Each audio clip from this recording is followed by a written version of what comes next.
इस बार के हमारे ईस्टर्न पार्लियामेंट्री कॉन्स्टिट्यूंसी के कैंपेन कमेटी का चेयरमैन भी है श्री कंगुम तक्कू जी,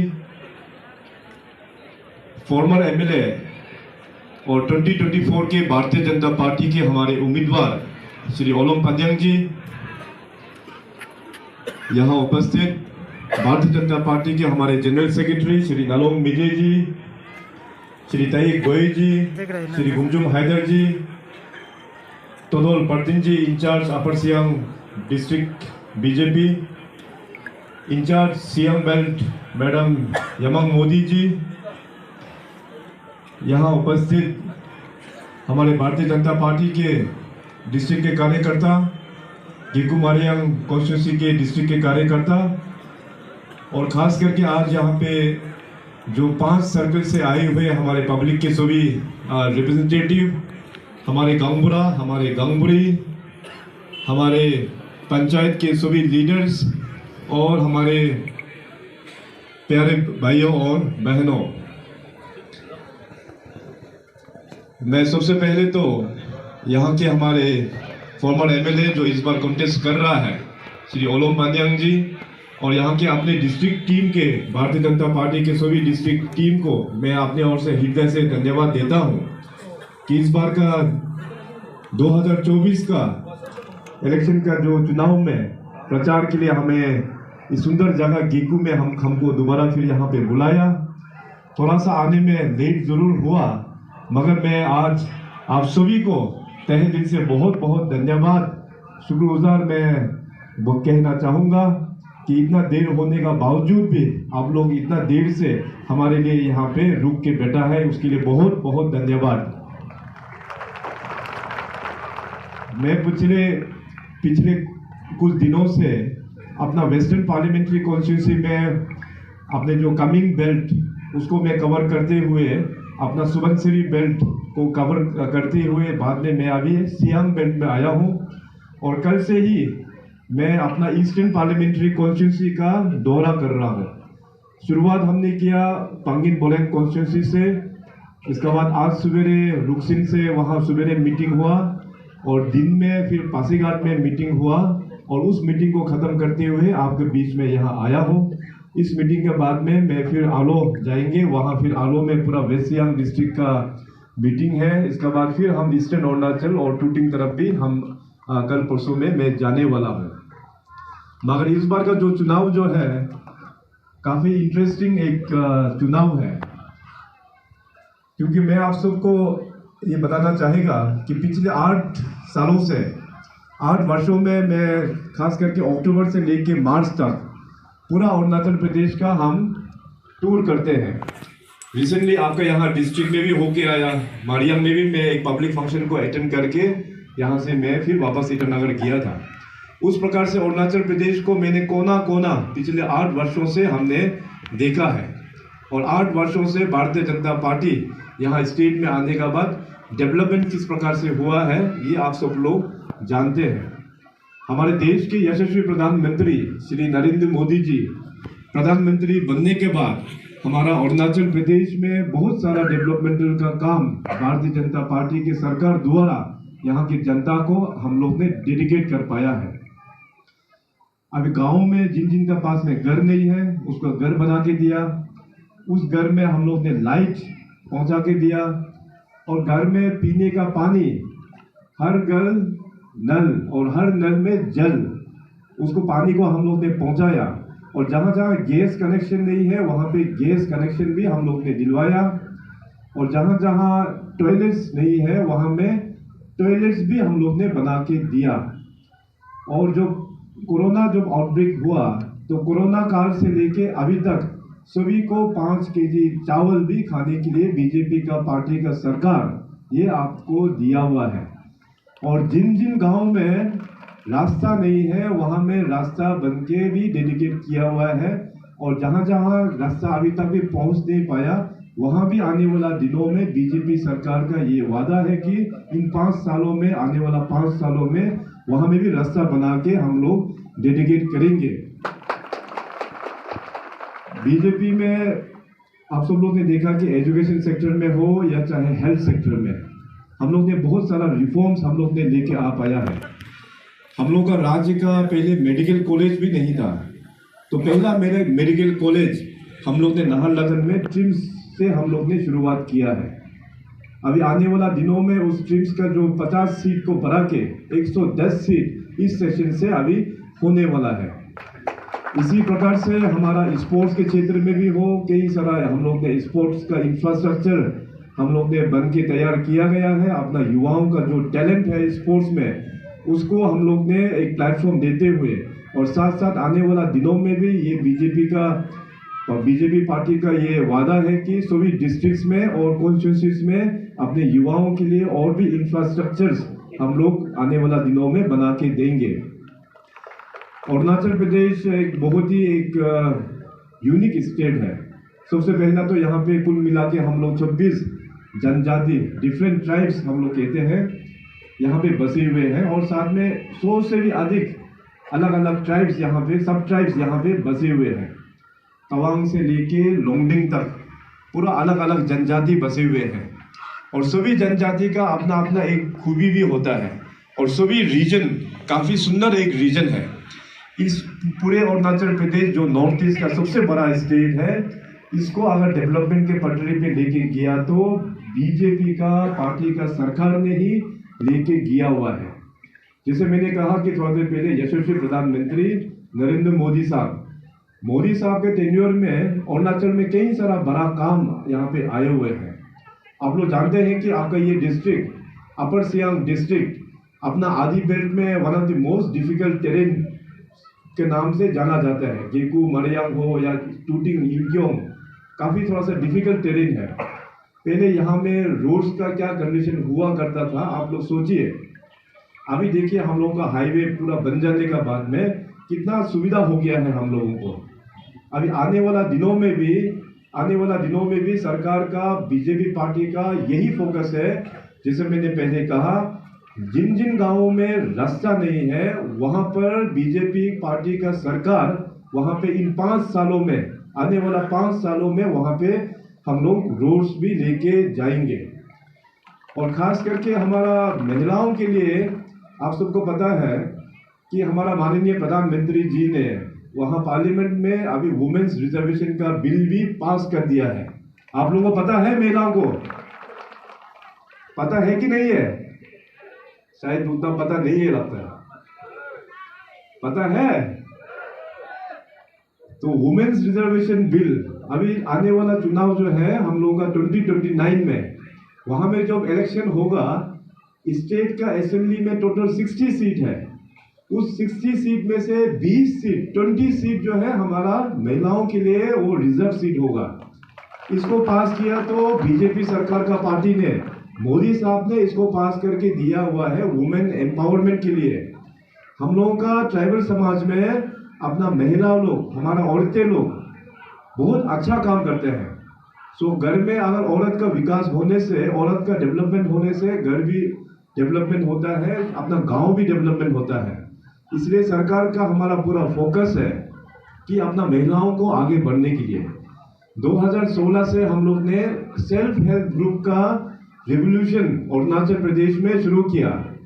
आपका यहाँ गेकू में सेल्फ हेल्प ग्रुप है कि नहीं? सेल्फ हेल्प ग्रुप SHG है? सेल्फ हेल्प ग्रुप है आपके यहाँ में?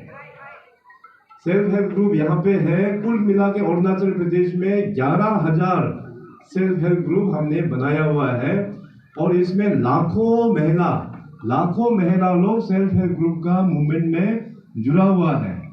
सेल्फ हेल्प ग्रुप के माध्यम से भारत सरकार से स्कीम, राज्य सरकार से स्कीम, इसके बाद बैंक के साथ में उनको नेटवर्क से जोड़ के उनको बिजनेस को हम लोग धीरे धीरे आगे बढ़ा रहा है। अभी तक जितने भी हमारा जो महिलाओं का सेल्फ हेल्प ग्रुप है अरुणाचल प्रदेश में, कुल मिला के 200 करोड़ से भी अधिक ट्रांजैक्शन बिजनेस किया हुआ है। आने वाला दिनों में भी बीजेपी पार्टी का सरकार अपना महिलाओं को और भी इकोनॉमिकली आगे बढ़ाने का हम लोग काम करेंगे। आपका ये कॉन्स्टिट्यूंसी जो 40 गेकू मरियंग है, बहुत ही अच्छा एक कॉन्स्टिट्यूंसी है। इसमें आने वाला दिनों में अभी हमारा फॉर्मर एमएलए भी रह चुका है ओलम पन्यांग जी। ओलम पन्यांग जी का साथ आप लोग अच्छा से दीजिएगा। इस बार भारतीय जनता पार्टी ने ओलम पन्यांग जी को फिर टिकट दिया है। 2014 में वो आप लोगों का आशीर्वाद से वो एमएलए बन के आया था। 2019 में पार्टी ने उनको आराम करने के लिए बोला, अभी आराम हो गया है, दोबारा फिर 2024 में टिकट दे के इनको आगे भेजा है।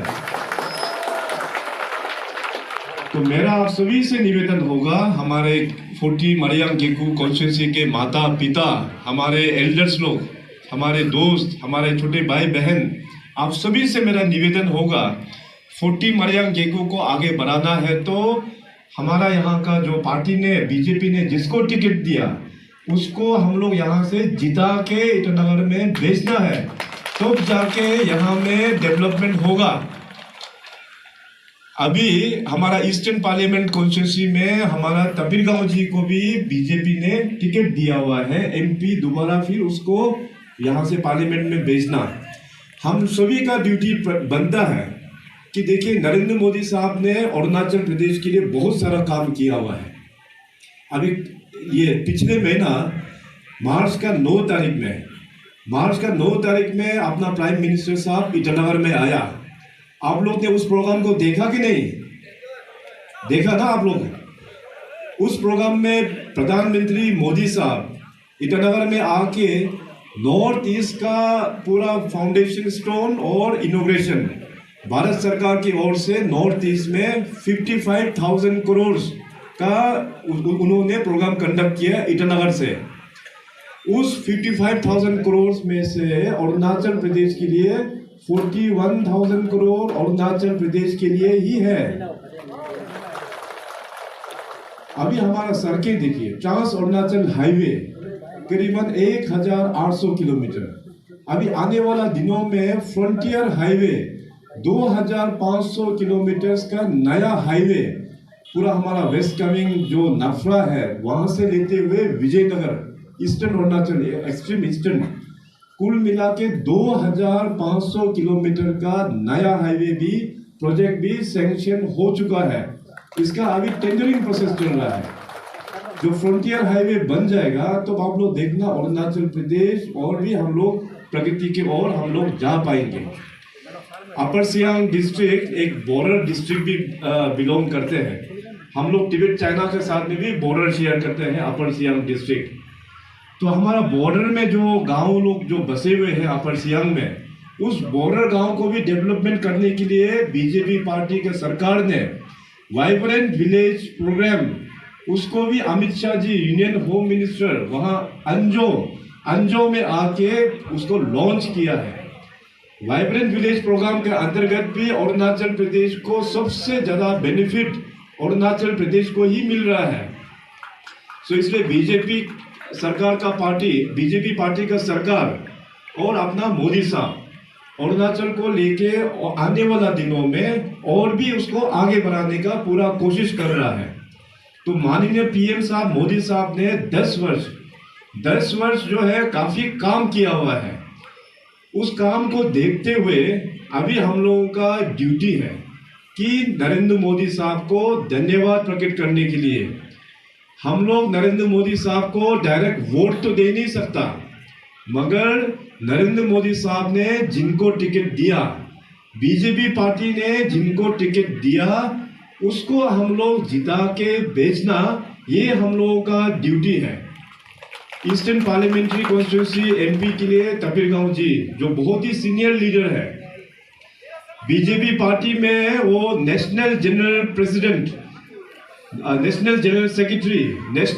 सेक्रेटरी वो 2 बार रह चुके हैं। उनका जो कनेक्शन है, उनका जो वहां पे दिल्ली में जो पहुंच है, प्रधानमंत्री से लेकर जितने भी जो यूनियन मिनिस्टर्स हैं उनके साथ संबंध बहुत अच्छा संबंध रखते हैं। वो हमारे लिए एज मुख्यमंत्री काम करने का जो वो है वो काफी हमारे लिए भी सुविधा हो जाता है। मैं यहाँ से कुछ भी अपना स्टेट का जनता के लिए बड़ा बड़ा स्कीम जब मैं यहाँ अरुणाचल से बना के जब मैं दिल्ली भेजता हूँ, मैं तबीरगांव जी को अनुरोध करता हूँ कि उस मिनिस्ट्री में जाके आप थोड़ा फॉलो अप करने के लिए तबीरगांव साहब उस कागज को लेके मिनिस्टर को मिलता है, ऑफिसर को मिलके तब जाके अपना अरुणाचल प्रदेश में ईस्टर्न पार्लियामेंट्री कॉन्स्टिट्यूंसी में वो बड़ा काम लोग पूरा सैंक्शन होके यहाँ पे आते हैं। उसी काम को डिस्ट्रिक्ट्स में आके आप लोगों को डेडिकेट किया जाता है। सो इस प्रकार का बहुत अच्छा परफॉर्मेंस अपना तबीरगांव साहब दे रहा है। इसलिए अपना हम लोग अगर मोदी साहब को प्यार करते हैं, हमको पता है हम लोग पूरा प्यार करते हैं, तो मोदी साहब को धन्यवाद देने के लिए 19 अप्रैल इस महीना का 19 तारीख हम सब लोग पोलिंग बूथ में जाके बीजेपी का बटन दबाते हुए अपना तबीरगांव जी को दोबारा फिर यहाँ से एमपी बना के मोदी साहब के साथ में वहां पार्लियामेंट में भेजना, ये बहुत ही जरूरत है। अरुणाचल में हमारे पास लोकसभा में केवल 2 ही सीट है। पॉलिटिकली देखा जाए तो उतना इम्पोर्टेंट नहीं है, मगर डेवलपमेंट के हिसाब से नरेंद्र मोदी साहब जिस प्रकार से प्यार करते हैं अरुणाचल के जनताओं को, हाँ, अपने यहाँ पे बहुत सारा ट्राइब्स है, जैसे मैंने कहा आदि है, निशी है, गालो है, मोनपा है, शेतुपेन है, खमती लोग है, मिशमी लोग है, तिरप चांगलांग में नोक्ते वांगचू, इस प्रकार से बहुत सारा ट्राइब है। उन सभी ट्राइब को नरेंद्र मोदी साहब बहुत प्यार करते हैं, इसलिए अरुणाचल में बहुत सारा डेवलपमेंट का काम जो है यहाँ पे दे रहा है। सो इसलिए आप लोग गलती नहीं करना है। मेरा आप सभी से निवेदन होगा, आप सभी से अनुरोध होगा कि मोदी साहब को धन्यवाद देने के लिए उनका जो अपना एमपी कैंडिडेट है अपना तबीरगांव जी बीजेपी में बटन दबा के उसको यहाँ से जिता के हम लोगों को भेजना है। और साथ ही साथ जैसे मैंने कहा कि आपको 40 गेकू मलयालम कॉन्स्टिट्यूंसी में इस कॉन्स्टिट्यूंसी को अगर डेवलपमेंट करना है तो पार्टी ने अभी ओलम पन्याम साहब को टिकट दिया हुआ है। डेवलपमेंट के लिए आप लोग इनको यहाँ से चुन के भेजना पड़ेगा। अभी चुनाव के दौरान में यहाँ पे कुछ अन्य पार्टी लोग भी यहाँ पे नॉमिनेशन फाइल किया हुआ है और उसमें कई सारा मुद्दा उन लोग ने आप लोगों के बीच में यहाँ पे रखा हुआ है बोल के हमें बताया। तो ओपोजिशन जो पार्टी के कैंडिडेट उसका पार्टी ये बोलता है कि हम सब बीजेपी में है। अब यहाँ पे गेकू से मैं आप सभी को यहाँ के जनता को ये क्लैरिफिकेशन देना चाहेगा, भारतीय जनता पार्टी का किसी भी प्रकार का बी टीम नहीं होता है। टीम अगर है तो हमारा कैंडिडेट ओलम पन्याम जी ही हमारा बीजेपी का उम्मीदवार, वो पेमा खंडू का ही उम्मीदवार है। आप लोग देखिए, मिसगाइड नहीं होना है। वो लोग कहेंगे कि हम लोग एनडीए का पार्टनर है। एनडीए का पार्टनर जरूर है, वो नेशनल लेवल में है। स्टेट लेवल में हम लोगों का देखिए यहाँ पे कुछ भी पार्टनरशिप नहीं है। जो जीता वही सिकंदर। पॉलिटिक्स में सेकंड प्राइज नहीं होता है। और इस बार का चुनाव में बीजेपी ने अपने राज्य में 10 सीट अनोपोज होके हम लोग ने हासिल कर चुका है। 10 सीट अनोपोज, 10 सीट चुनाव के मैदान में 10 सीट एमएलए इलेक्ट होके हम लोग ने उतारा हुआ है। और देखिए अरुणाचल में अभी अलग अलग पार्टी जो आपके यहाँ पे जो पार्टी का नॉमिनेशन जो दिया है, एनपीपी पार्टी, सरकार बनाने के लिए हम सबको कितना एमएलए चाहिए आउट ऑफ 60 बताइए? सरकार चलाने के लिए कितना एमएलए चाहिए? 31 एमएलए का जरूरत पड़ता है सरकार को चलाने के लिए। और यहाँ का जो ओपोजिशन जो पार्टी है एनपीपी ने पूरा 60 असेंबली कॉन्स्टिट्यूंसी में नॉमिनेशन केवल 21 में डाल पाया है। उन लोगों को उम्मीदवार भी नहीं मिला है, सिर्फ 21 जगह में। मान लीजिए 21 का 21 भी फॉर एग्जांपल वो लोग जीत गया, सरकार बनता है क्या? नहीं बनेगा। और दूसरा पार्टी देखो अभी कांग्रेस में तो केवल सिर्फ 19 कैंडिडेट मिला है। 60 में से सिर्फ 19 जगह में वो लोग नॉमिनेशन दे पाया है। इस प्रकार से अरुणाचल में बीजेपी का कोई भी पॉलिटिकल पार्टीज के साथ में टक्कर नहीं है। वो लोग पहले से ही हार का नाव में बैठ चुका है। डूबता हुआ नाव है, वो डूबता हुआ नाव है। सरकार बनेंगे, भारतीय जनता पार्टी का सरकार स्टेट में बनना पक्का है एकदम। हम पूरा मोर देन 2/3 मेजोरिटी। 2009 का भी रिकॉर्ड इस बार हम तोड़ने वाला है। 2009 का भी रिकॉर्ड हम तोड़ेंगे इस बार। तो आप लोग गलती नहीं करना है। देखिए ओलम पांड्यान जी पहले हम लोग कलीग रह चुके हैं 2014 से लेके। मैं उनको अच्छी प्रकार से जानता हूँ, काफी सीधा आदमी है, सीनियर आदमी है। इसको इस बार में इस 40 गेगू मरियांग हो गया और इंक्योंग टूटिंग कॉन्स्टिट्यूंसी हो गया, अपर सियांग डिस्ट्रिक्ट को डेवलपमेंट करने के लिए मैं पर्सनली यहाँ पे आके इंटरवेंशन करूंगा। ये हमारा वादा है आप लोगों के लिए। और साथ साथ यहाँ के ओपोजिशन लोग बोलते हैं कि उनको एमएलए बनाने से कॉन्स्टिट्यूंसी के लिए मैं ये काम करूंगा, फलाना काम करूंगा, इस प्रकार का काफी एजेंडा वो लोग ने बनाया हुआ है। एक चीज आप लोग जानना ये बहुत जरूरत है कि एमएलए बनने के बाद एक्चुअली एमएलए को डेवलपमेंट करने के लिए केवल एमएलए लेड फंड सिर्फ साल में 3 करोड़ ही मिलता है। और ये 3 करोड़ भी हमने ही बढ़ा के दिया हुआ है एमएलए को।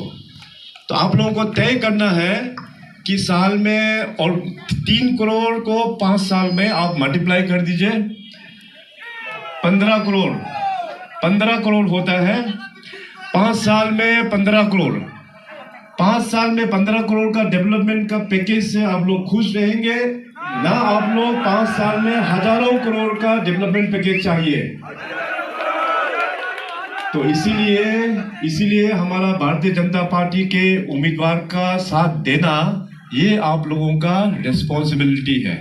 हमारा समाज के जितने भी जो सीनियर, हमारे जो माता पिता जो सीनियर्स लोग हैं, हमारा गंगुरी लोग हैं, हमारा युवा लोग हैं। देखिए इलेक्शन में हमें पता चला है कि यहाँ में भी ओपोजिशन वाला पैसा का तौल पे वोटर्स को खरीदने का भाव यहाँ पे चल रहा है। मेरा आप सभी से निवेदन ये रहेगा कि पैसा को देखते हुए अपने वोट को उन लोगों को बिक्री नहीं करना है। लंबे समय तक हम लोगों को 40 गेगू मरियांग को डेवलपमेंट करना है। अभी आप लोग वोट लेके वोट बिक्री कर देगा, हमारा जो लोग हैं आज जो स्कूल्स में है, कॉलेजेस में है, इनका भविष्य क्या होगा? हम सब लोग हमारा युवाओं का भविष्य के बारे में हम लोगों को सोचना है। हम सबको कल का अपना गेगू मरियांग कॉन्स्टिट्यूंसी का डेवलपमेंट इंफ्रास्ट्रक्चर जहां नहीं है, इंफ्रास्ट्रक्चर को डेवलपमेंट करने के लिए हमारे यहाँ पे गेगू मरियांग का फार्मिंग, हमारा जो किसान भाई बहन जो लोग हैं, माता पिता, उन लोगों को स्कीम्स के तहत फार्मिंग सेक्टर में और भी स्कीम लेके तहत उनको इकोनॉमिकली आगे बढ़ाने का सपना जो है वो केवल बीजेपी ही कर पाएगा। इसलिए आप लोग मनी कल्चर को पूरा बंद कीजिए ओपोजिशन वाला, और आप लोग डेवलपमेंटल एजेंडा पे आप लोग बात कीजिए। बीजेपी पार्टी जो है, हम लोग ट्राइब क्लैन वाइज या ट्राइब वाइज पॉलिटिक्स नहीं करता। हम लोग मनी कल्चर का जो पॉलिटिक्स है वो हम लोग नहीं करता। हम लोग रिलीजन पॉलिटिक्स वो नहीं करता। हम लोग केवल पॉलिटिक्स करता है तो politics on development, politics on performance, इस आधार पर हम लोग पॉलिटिक्स करते हैं। तो यहाँ पे अभी दूसरा फिर यहाँ पे एलिगेशंस यहाँ पे दे रहा है ओपोजिशन वाला सियांग डैम को लेके। सियांग डैम को लेके मैंने तो पिछले 2 सालों से जितने भी जो अपना सियांग बेल्ट के जो लोग हैं, इंक्योंग से टूटिंग से लेके, इंक्योंग से गेगू मरियांग से लेके, पंगिन बोलेन से लेके पासीघाट तक, मैंने क्लियर कट कहा इस चीज में, क्लियर कट कहा कि सियांग में अगर जो भी प्रोजेक्ट लेने से जब तक पब्लिक हाँ नहीं बोलेगा, सरकार की ओर से ये बनने नहीं देगा। डे 1 से ही मैंने वही बोला। मैंने कहा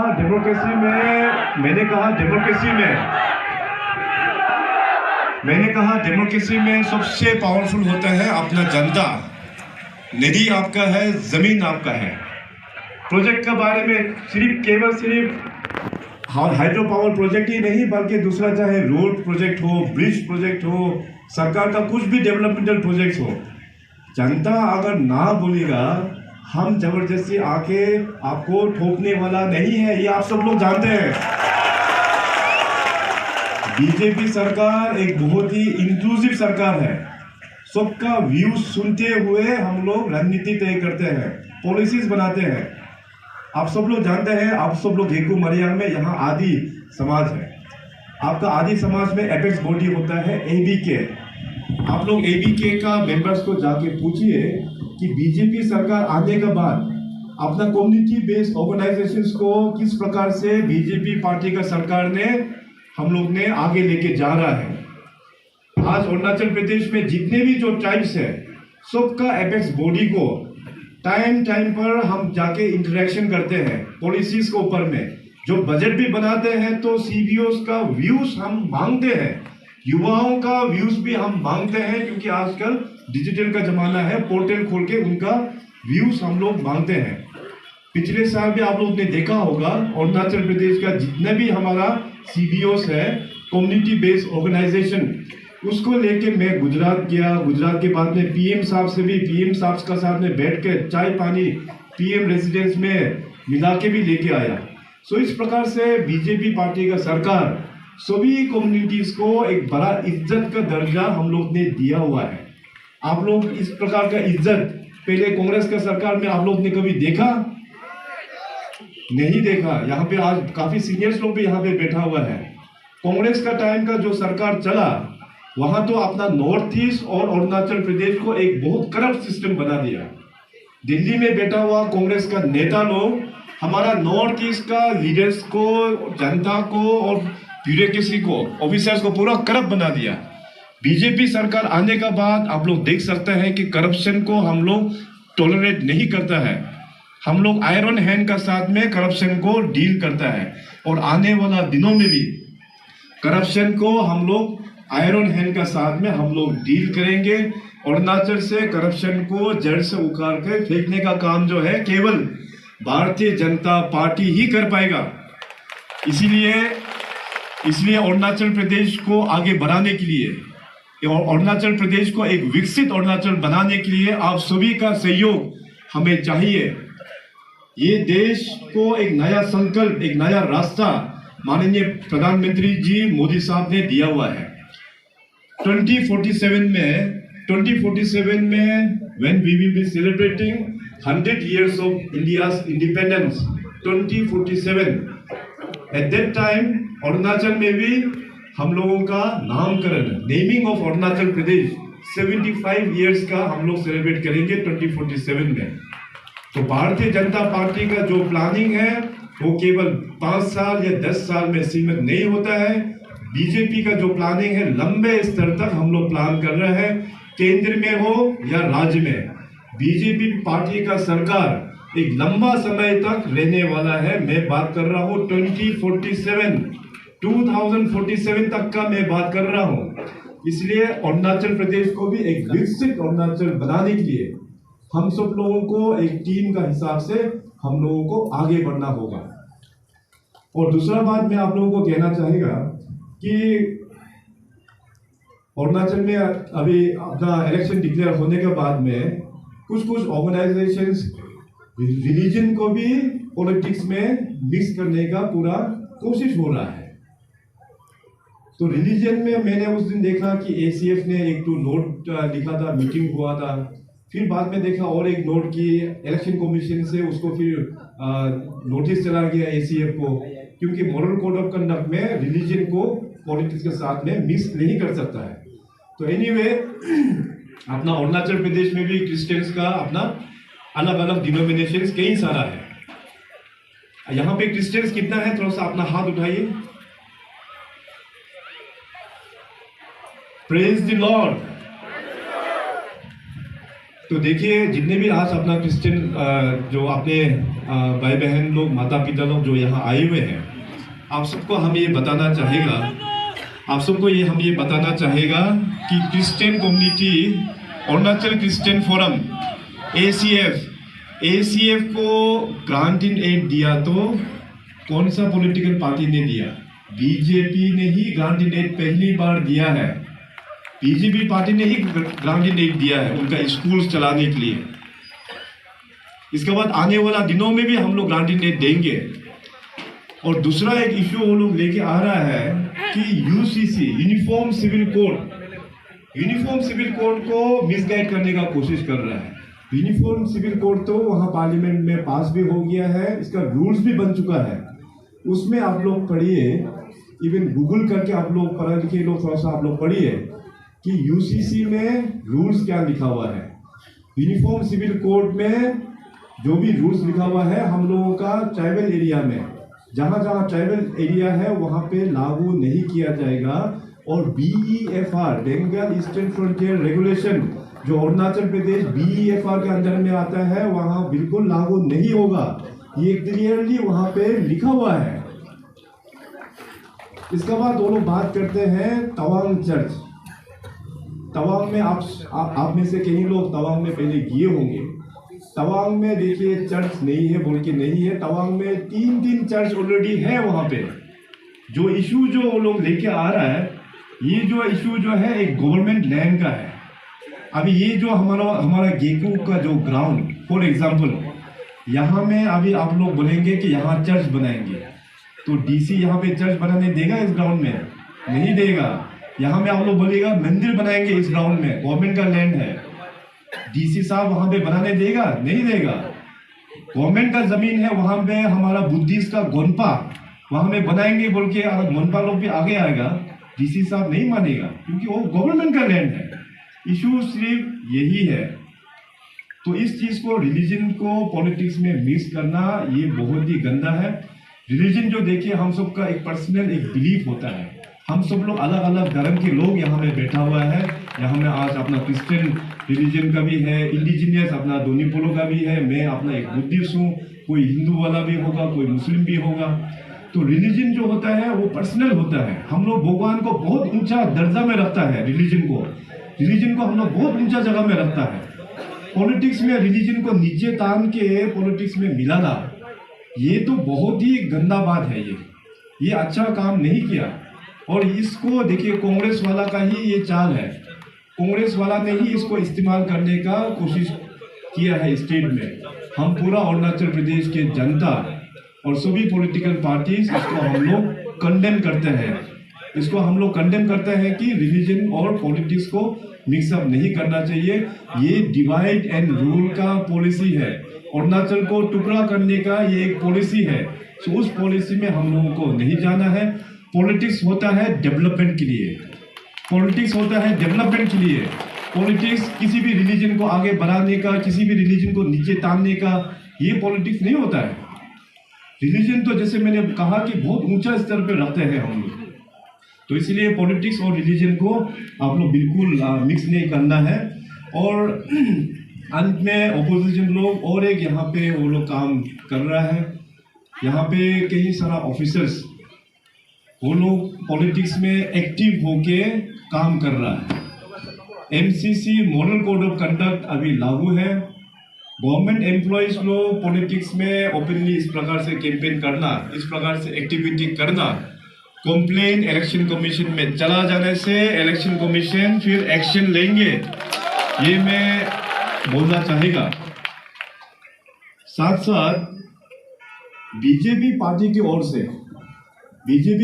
ओर से तो मैं जितने भी 40 मरियम गेकू का जो एम्प्लॉयज है आप सभी को मैं बीजेपी को वोट मांगने के लिए मैं मांगता हूँ, निवेदन करता हूँ। क्योंकि सर्विस सेक्टर में, गवर्नमेंट सेक्टर में देखिए आज नॉर्थ ईस्ट में तनख्वाह को देखने से सबसे ज्यादा सैलरी अरुणाचल प्रदेश का गवर्नमेंट एम्प्लॉयज को ही मिलता है। क्योंकि हमने 7 CPC सेंट्रल पे कमीशन को अरुणाचल में लागू किया हुआ है। तो नॉर्थ ईस्ट में सबसे ज्यादा तनख्वाह थापने वाला अपना अरुणाचल का सरकारी कर्मचारी लोग हैं। सेंटर में जैसे हम लोगों का DA अनाउंस हो जाता है, साथ साथ उस DA को भी अरुणाचल में हम लोग रोल आउट करते हैं। आने वाला दिनों में बीजेपी पार्टी का ये कमिटमेंट है कि अपना सरकारी कर्मचारियों के लिए भी अच्छा अच्छा काम हम लोग करके देना है, अच्छा इंफ्रास्ट्रक्चर उन लोगों को बना के डेडिकेट करके हम लोगों को देना है। इसलिए आने वाला दिनों में 19 अप्रैल को मैं आप सभी से अनुरोध करेंगे कि अपना जो वोट जो है वो बीजेपी का उम्मीदवार का ऊपर ही आप लोग दीजिएगा। और हमें पूरा उम्मीद है, क्योंकि अभी गेको मरियम कॉन्स्टिट्यूंसी थोड़ा सा चैलेंजिंग भी है और बहुत सारा डेवलपमेंट भी यहाँ पे होना है। तो इसलिए आप लोगों को अगर डेवलपमेंट चाहिए तो बीजेपी टिकट जिसका दिया है ओलम पांड्यांग जी को आप लोग जैसे भी जिता के आप लोग भेजिए। और इस बार मैंने जैसे कहा कि मैं पर्सनली इंटरवेंशन करूंगा डेवलपमेंट को लेके, क्योंकि 2024 के बाद में प्लानिंग डिपार्टमेंट को हम लोग एक बड़ा रिफॉर्म करने का हम लोग ने एजेंडा बनाया हुआ है। उस रिफॉर्म के अंतर्गत प्लानिंग जो है आपका ग्रास रूट लेवल से ही प्लानिंग किया जाएगा। तो इस ग्रास रूट लेवल प्लानिंग में मैं खुद ही शामिल होके हर एक कॉन्स्टिट्यूंसी में मैं अपना पर्सनल इंटरवेंशन मैं करूंगा। आपके यहाँ में कुल मिला के 5 सर्कल है, गेकू, कतम, मोपोम, इसके बाद पोवे सर्कल तो मैं खुद ही 2018 में क्रिएट करके दिया था आप लोगों को। इसके बाद फिर मारियम एबीसी, तो कुल मिला के आपके यहाँ में 5 एडमिनिस्ट्रेटिव जोन है। उस 5 एडमिनिस्ट्रेटिव जोन में हमारा ऑफिसेस अच्छा बनना चाहिए, हमारा जो गवर्नमेंट एम्प्लॉयज के लिए क्वार्टर्स भी अच्छा बनना चाहिए, हमारा यहाँ के रोड्स अच्छा होना चाहिए। जहाँ में रोड्स नहीं है वहाँ में भी 5 साल के अंतर्गत में हम रोड्स पहुँचाएंगे। मैं कल परसों वहाँ पे काइंग में था, तो काइंग में वहाँ पे जो रुंगोंग कॉन्स्टिट्यूंसी है, मैं देखा हूँ आपका अपना आदि बेल्ट में कि रुंगोंग कॉन्स्टिट्यूंसी में अभी भी जो काइंग जो सर्कल है वहाँ में भी अभी तक रोड कुछ गाँव में पहुँच नहीं पाया है। तो मैंने वहाँ भी वादा किया कि अपना आदि बेल्ट में जहाँ जहाँ रोड नहीं है वहाँ में इस 5 साल के अंतर्गत आप लोगों को मैं रोड पहुँचा के दूंगा ही दूंगा। ये पार्टी का वादा है। एक बार रोड पहुँचाने के बाद डेवलपमेंट अपने आप होगा। अब यहाँ पे देखिए, यहाँ पे काफी सारा युवाओं लोग भी यहाँ पे है, हमारा यूथ लोग भी यहाँ पे बैठे हुए हैं, काफी सारा दोस्त। तो देखिए आजकल डिजिटल टेक्नोलॉजी का जमाना है। आप लोग पहले देखिए कि 40 गेको मरियम में इंटरनेट यहाँ पे था ही नहीं। अभी आज देखिए जाके बेचिए, एक हाथ से दो और एक हाथ से लो, क्लियर बात। आप लोग जिता के बेचना, डेवलपमेंट करने का पूरा मेरा रिस्पॉन्सिबिलिटी है। मैं आपके बीच यहाँ पे वापस आऊंगा, डेवलपमेंट के बारे में चर्चा करूंगा। ग्रास रूट लेवल का प्लानिंग जो मैं आपको बताया उसको मैं करके दिखाऊंगा आप लोगों को। आप लोग पक्का साथ देंगे? अरुणाचल प्रदेश का जनता पूरे हमारे साथ जब से मैं मुख्यमंत्री बना एक विश्वास के साथ में हमारे साथ जुड़ा हुआ है। आप सभी का प्यार हमें पूरा पता है, हमारे ऊपर में पूरा आप लोगों का ब्लेसिंग, आप लोगों का सहयोग हमारे ऊपर में है। आप लोग ने अभी तक हमको विश्वास करके, मेरा ये 8वां साल है मुख्यमंत्री के रूप में, आने वाला दिनों में आप हमारा दोनों उम्मीदवार ओलम पांड्यांग जी और तपिर गांव जी को आशीर्वाद दीजिएगा। वो यही आशीर्वाद जो है हमको दिया जैसा है, वही आशीर्वाद जो है अपना मोदी साहब को दिया जैसा है। इसके बाद 5 साल का डेवलपमेंट को गारंटी मोदी साहब ने गारंटी लिया हुआ है। इस क्षेत्र का डेवलपमेंट का गारंटी हमने गारंटी लिया हुआ है। तो इलेक्शन जीतने के बाद दोबारा फिर मैं आऊँगा, ये मेरा वादा है। और जैसे मैंने कहा कि ये 5 सर्कल में किस प्रकार से डेवलपमेंट होना है, हम जरूर आके फिर आप लोगों का ऑफिसर्स के साथ चर्चा करेंगे, यहाँ के एमएलए का साथ और पंचायत का साथ में हम लोग चर्चा करते हुए अपने 40 गेको मरियम को हम लोग डेवलपमेंट के दृष्टि पर हम लोग लेके जाएंगे। तो इतना कहते हुए मैं आज अभी फिर आलो जाना है, तो मैं काफ़ी सेटिस्फाइड होके जाऊंगा आप लोगों का कमिटमेंट, क्योंकि मैं खुद एक कमिटमेंट के आधार पर मैं हमेशा बैठता हूँ। जो कमिटमेंट दे दिया, इसके बाद मैं अपने आप का भी नहीं सुनता। आप लोग ने भी कमिटमेंट दे दिया, अभी आप लोग ने भी कमिटमेंट दे दिया, और आधी आदमी तो एक बार कमिटमेंट देने के बाद उसमें स्टैंड करता है, ये हमें पूरा पता है। आप लोग पूरा स्टैंड करेंगे अपना कमिटमेंट में, तो बहुत बहुत धन्यवाद। इसी प्रकार का जोश से आप लोग काम कीजिएगा। और हमारा इस कॉन्स्टिट्यूंसी के जितने भी अपना पार्टी के कार्यकर्ता हैं, आप सभी पार्टी के कार्यकर्ता को ये निवेदन रहेगा कि अभी केवल 10 ही दिन हम लोगों के पास में बचा हुआ है। कल परसों 10 तारीख को अपना राष्ट्रीय अध्यक्ष JP नड्डा जी ईटानगर में आएंगे और अपना पार्टी का मैनिफेस्टो रिलीज करेंगे। मैनिफेस्टो रिलीज होने के बाद मैं आप लोगों को व्हाट्सएप में भेज देंगे। सभी कार्यकर्ता उस व्हाट्सएप का मैनिफेस्टो को लेके दोबारा फिर अपना वोटर्स का पास में जाना है और अरुणाचल प्रदेश का जो प्रगति किस प्रकार से होंगे वहाँ पे लिखा हुआ है। इसके ऊपर चर्चा करते हुए कार्यकर्ता आप लोग दिन रात एक जोड़ के आप लोग मेहनत कीजिएगा। तो आज थोड़ा काफ़ी देर हो गया, तो दोबारा मैं एक बार फिर क्षमा भी मांगता हूँ कि आने में थोड़ा सा देर हो गया, पासीघाट का मीटिंग थोड़ा सा लेट होने के कारण से। मगर आप लोगों का जिस प्रकार से जोश और जिस प्रकार से जो प्यार, उसको देखते हुए काफ़ी हमको खुशी महसूस हो रहा है। तो आप सभी को बहुत बहुत धन्यवाद। जय हिंद, जय अरुणाचल, जय गेकू मरियांग, जय बीजेपी। सबका पहचान है, लेकिन नहीं। और इस सियांग बेल्ट में मैं जस्ट एक ही एग्जांपल दूंगा। कांग्रेस का टाइम में पूरे इस सियांग ब्रिज में केवल एक ही ब्रिज था, बड़ा ब्रिज, वो था अपना रानीघाट पासीघाट वाला। और वो पासीघाट वाला ब्रिज आज यहाँ में जितने भी जो सीनियर लोग हैं, एल्डर्स लोग हैं, वो लोग जानेंगे। रानीघाट ब्रिज को बनने के लिए 20 साल लगा दिया, 20 इयर्स कांग्रेस का टाइम में। अभी बीजेपी का राज्य में 8 साल, उसमें हम लोग ने 5 ब्रिज हम लोग ने बना के, मेरा अपना ही टेन्योर में मैं खुद उद्घाटन किया। एक हो गया नुगोंग ब्रिज सियांग डिस्ट्रिक्ट में, और दिद्दी में ब्रिज जिसमें राजनाथ सिंह और हम दोनों मिलकर उद्घाटन किया था। इसके बाद फिर अपर सियांग में हो गया गांधी ब्रिज, कोदाक ब्रिज और नुबो ब्रिज। इतना सारा ब्रिज हम लोग ने 8 साल में बना दिया। इस प्रकार का देखा देखिए हम लोग यहाँ पे डेवलपमेंट किया हुआ है। हम लोग ह्यूमन बीइंग है, हम लोग बहुत जल्दी भूल जाता है, इसलिए मैं सोचा कि आप लोगों को एक बार याद दिला दूं। और इस प्रकार का काम आने वाला दिनों में भी हम लोग करके दिखाएंगे। बहुत बहुत धन्यवाद।